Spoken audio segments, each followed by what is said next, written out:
Bonjour, aujourd'hui on va parler de l'histoire de la princesse au petit pois.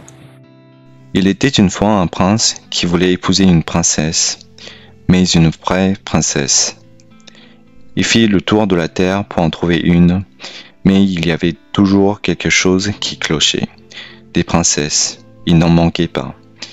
Mais étaient-elles de vraies princesses? C'était difficile à apprécier.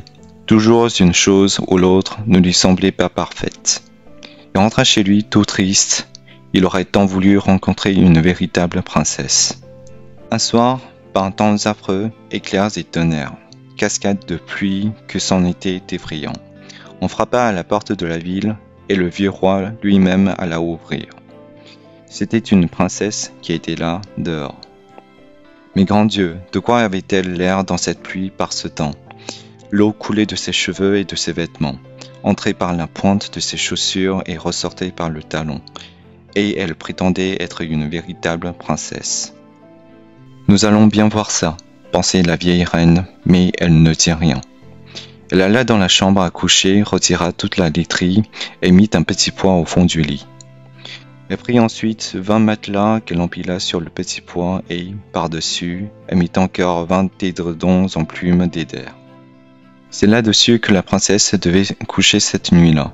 Au matin, on lui demanda comment elle avait dormi. « Affreusement mal, répondit-elle. Je n'ai presque pas fermé l'œil de la nuit. Dieu sait ce qu'il y avait dans ce lit.